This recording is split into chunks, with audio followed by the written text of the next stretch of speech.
Ladies and gents, how do? Back on the Steve Parrish F1 bike, where are we up to? Okay, I've managed to repair the link pipe down here that links the lower two cylinders. It's a plastic pipe with steel inserts where the bolts go through. Both flanges have got distorted. Anyway, that's in another video, that's done. I can't put anything else on the engine until that was fitted because it's buried in here, because I've got to fit the carburetors, the ignition system, the radiator. So it was important I get that in, and we need a right first time fix. I don't want to be taking that out again in a rush. So look, we should have done that now. So where are we up to? Right, let's have a look at what we've got. It's a lovely day out there, isn't it? I ain't got my shorts on. If you're lucky, you won't catch that on the camera. But just bear with me a second while I get on the stool. So okay. So this bike, built by Dave Johnson for Steve Parrish for the 1985 Formula 1 Championship. Glorious piece of work, this bike, for me. The lengths that Dave Johnson did to build a bike that could actually qualify for a Grand Prix, which it did, is quite remarkable. One of those things was to fit these carburetors.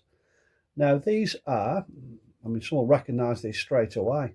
These are magnesium McCuney carburetors, very similar to the type fitted to the Suzuki RD500 GP bike of the period, and others, but there's a good chance that's where these came from. So magnesium carburetors, a few things. Okay, so we've the lightweight is for one. They know to work well because they're fitted to the race bikes. And the other important bit was the internal diameter. So on this bike, these are, what size are they? I'm not going to tell you. No, of course I am. I'll tell you. The 34mm. That's the bore size. I would think that's considerably up on the road engine, but either way, it got the job done. Now then, here's the fun bit. This here is obviously, the external diameter is a lot larger than the one on the stock carburetor. And I've come to refit these, and the manifold rubbers in here weren't really designed for this size of carburetor. So these are difficult to fit. That's the understatement of the year. These are little devils to fit. Clean that up for you. So I managed to get one on here. Okay. Usually, got my good lady wife's hair dryer out, warmed the rubber up, did all the usual things. A little bit of lubricant in there, and it was still an absolute pig to fit. So, what did I do? What are we trying out now? Well, this device here is an exhaust expander.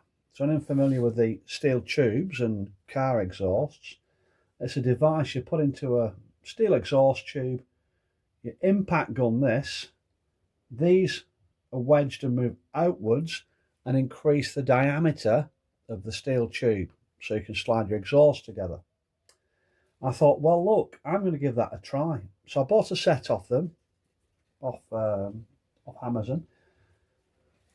Let's put the smallest one in. I've opened it up. I've had to put some zip ties around because obviously I'm holding it on the tip there, where normally it would be held over its full length, this, but I'm just doing the tip. So to stop this side opening up too far, I've put a zip tie on.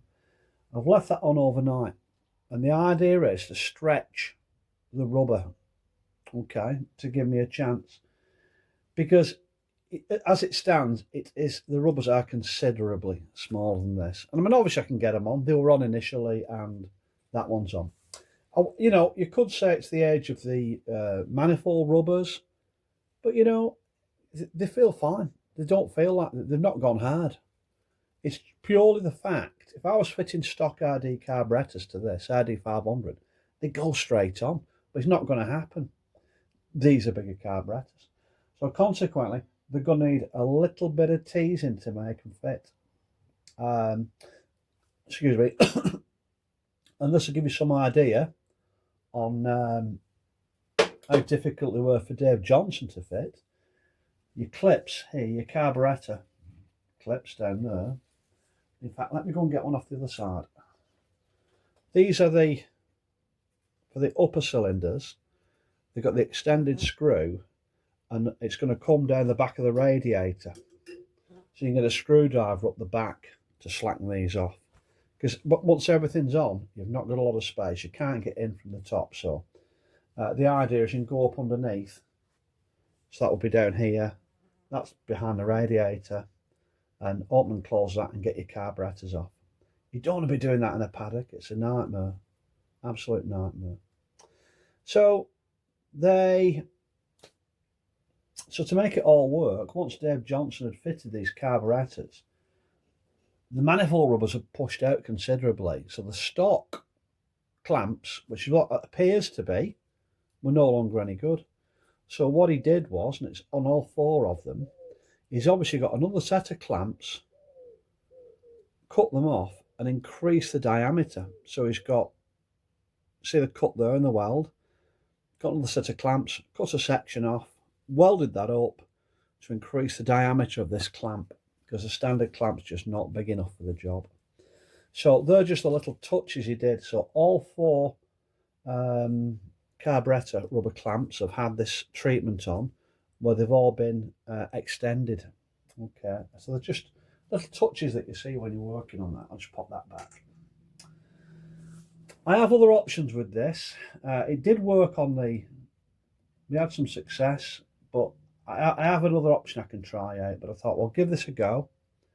And if this works, obviously we've got the other side to do. There's the ignition system backplate to put on, and gasket behind the oil pump cover, and a few things. But once these carburetors are on, I can move on again. So it's all these little stages. They take a frustratingly long amount of time for what they are, but they've got to be done. They've got to be done right. There isn't a shortcut, and you're just going to get these unique challenges of the fact that they're having to take a much larger diameter carburetor. Right, okay, I hope you've enjoyed the videos. Might get another one done later today if I'm successful with my my carburetor tryouts with these expanders. And yeah, if you'd like the videos, please click like, subscribe if you would, if that suits you, and keep coming back. It just lets me know people are interested, and there'll be more videos to come. Hopefully this next week I can get a bit more time spent on the bike. I've had a few distractions the last couple of weeks, but all being well, we're going to be back on there. Have a great day, folks, and be lucky.